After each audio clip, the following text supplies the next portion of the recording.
Hi everyone, I'm Jarrad Kay. I'm one of the performance coaches here at Absolute Health and Performance.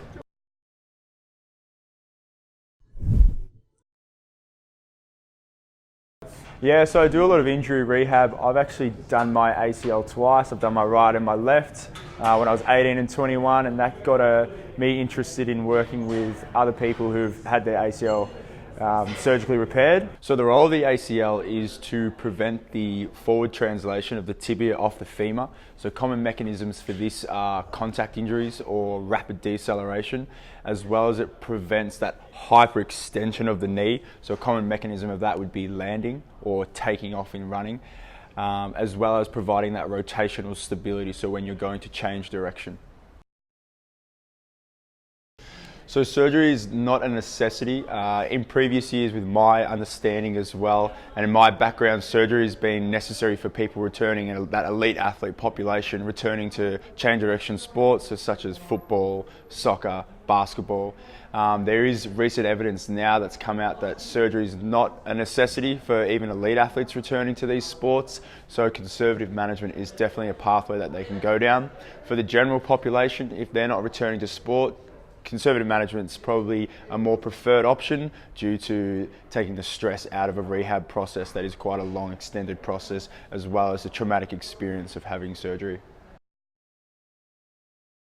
So I like to break ACL rehab into phases, and I'll go for a phase one, and I determine a phase one around when people can get off crutches and they're walking with as normal a gait as possible. They're independent, they don't need that stability of a crutch. So I classify phase one of rehab in a few different categories.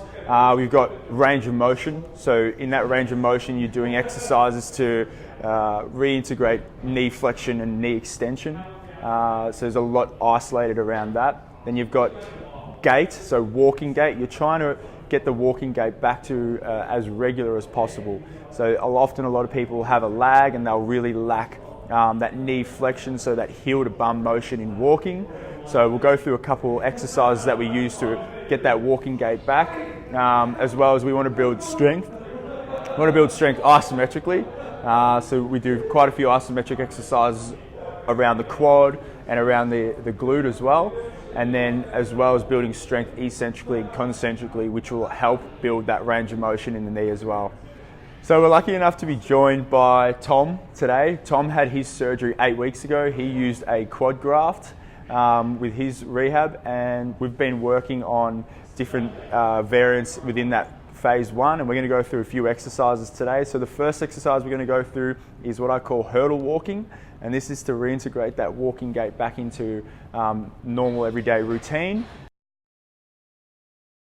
So the first part of hurdle walking here, we're just going with the right leg, so the leg that's had surgery, just stepping over, and we're looking for that nice high elevation of the leg, getting into knee flexion, stepping and then putting weight through the leg, and then coming back to a neutral stance.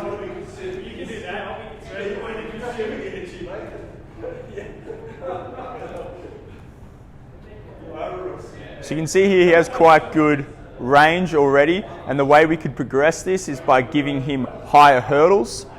On the way back, what I'm going to get him to do is lead with his opposite leg, so it'll be left leg forward, and now we're seeing that heel to bum motion with the right leg.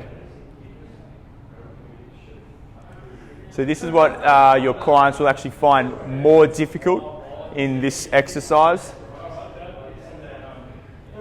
especially ones who have had a hamstring graft.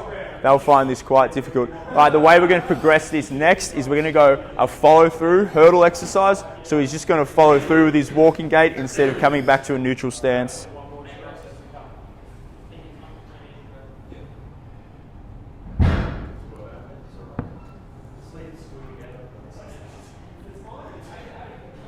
And then the last progression we use is by giving him a weight overhead. So now we take away a lot of the visual of the exercise. He's got other things to focus on. We're creating tension all the way through the body.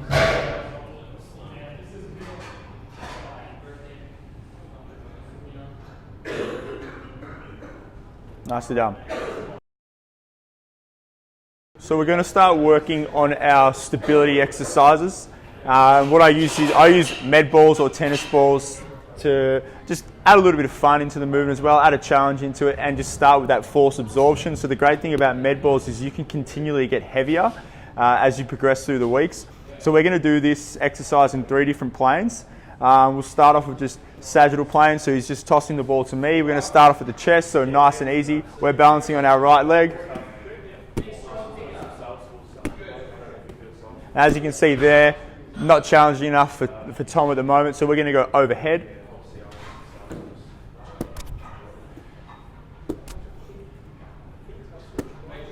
And he can control that one nicely as well. So the next one we're going to do frontal plane. So he's going to stand side on. This is a little more difficult. He's just going to catch in the one hand.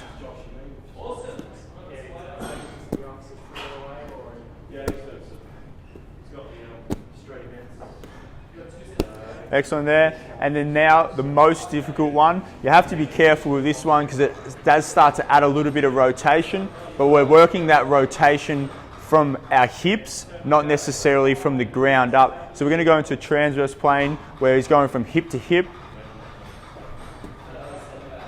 and rotating through. That's it, nice big torso rotation.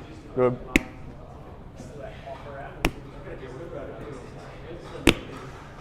So over time you can progress this by using a heavier ball, or we can start bouncing the ball to him. So we'll just do a couple variations of the bouncing one.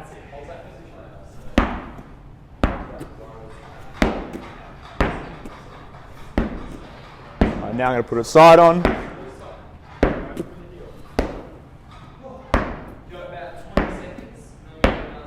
Very good there. So here we've got a slider exercise to promote that knee flexion and knee extension. So we just use a slider on a surface with limited friction on it. And what we're instructing the Tom to do here is just bring his heel as close to his bum as he can. We're getting that knee flexion. So here, this is a great exercise to promote range. And then as he goes out, we're really squeezing the quad, focusing on extension as well. So the way we can progress this quickly is by getting him to lie down on his back, and this will go into greater range. And you'll see as you go through the reps of this exercise as well, the knee will start to move a little more, and we'll get a bit more flexion in the exercise.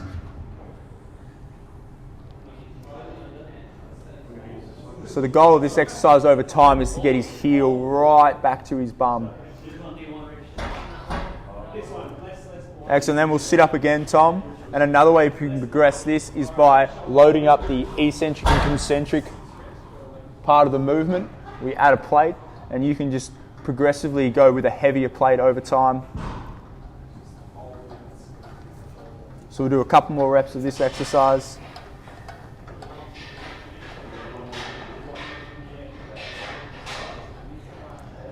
And then just so we can see a comparison of where his knee flexion needs to go, we'll go on the opposite limb and we'll just do a couple reps. So we can see here the range. This is full range on his left leg. This is where we need to get to on the right leg. So it's good to always compare over time. So to recap everything, our goals of stage 1 ACL rehab is to regain function. So you consider function as range of motion. Right, we want to get that flexion and extension back in the knee, so true extension to 0 degrees and as much flexion as we can get back in the knee. We want to get that strength back in the knee, but when you're thinking of strength, we think more of stability instead of like heavy loads early on. So we want the person to be able to control their body, implement greater balance with their exercises as well. And then the last thing is we want to regain gait, as normal a walking gait as possible, because they're going to have to be walking day to day, and if they walk with an exaggerated limp or an exaggerated gait, that's just going to slow the rehab process down as well. So they're the 3 main focus areas of stage 1 ACL rehabilitation, and then from there we try to make the athlete as strong as possible. Yeah, much better. Yeah.